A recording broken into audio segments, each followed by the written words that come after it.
And that's one of the reasons. I mean, in the last couple of years, I finally got around to getting my certified energy manager and certified measurement and verification professional from the Association of Energy Engineers. Even though I've been involved in the industry, and as a matter of fact, some of the materials that are referenced, I wrote or helped write since the early 1990s.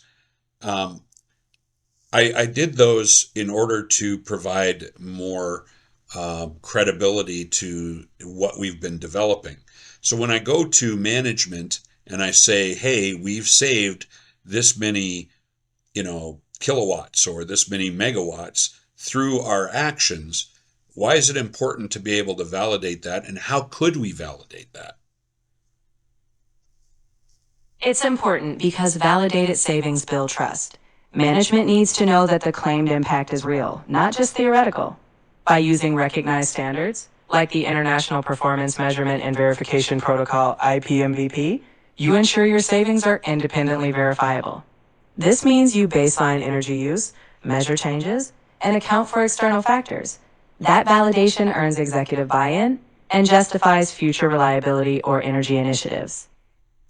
So we've noted in the world of competition that a lot of companies have copied our methodology. Now, my methodology goes back in the early 1990s, of course, and I've had somebody claim to somebody else that we copied from them, which is obviously not possible because not only did that organization not exist in the early 1990s, but most of the people involved weren't even born yet.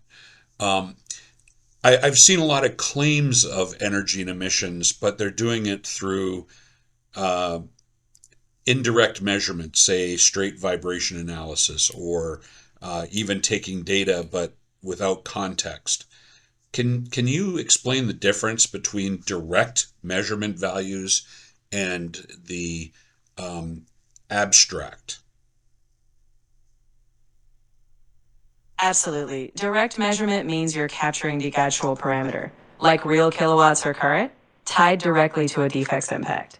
In contrast, indirect methods like vibration alone only infer possible losses. Without context, those indirect approaches guess at energy impacts.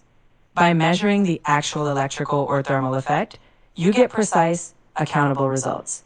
Direct measurement lets you confidently say, we reduced X kilowatts, rather than, we think we did.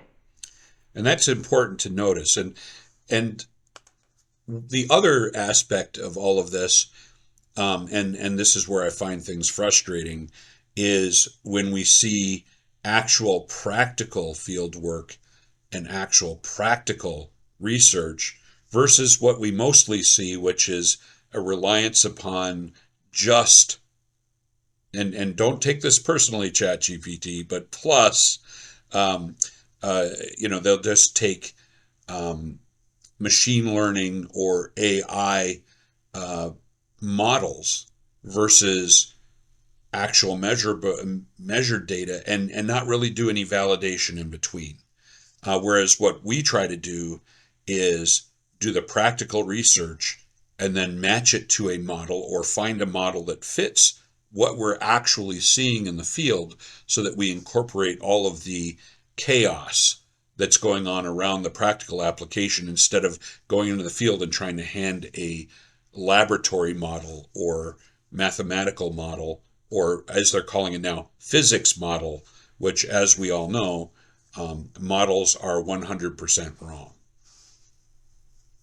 You're spot on. Models, whether AI or physics based, are only as good as their grounding in reality. Practical field validation ensures the model reflects real world chaos, load variations, environment, unique asset quirks. What you're doing is blending the best of both worlds. You start with measured reality, then apply models to extend insight, not the other way around. That's how you ensure that decisions aren't just theoretically correct, but practically impactful.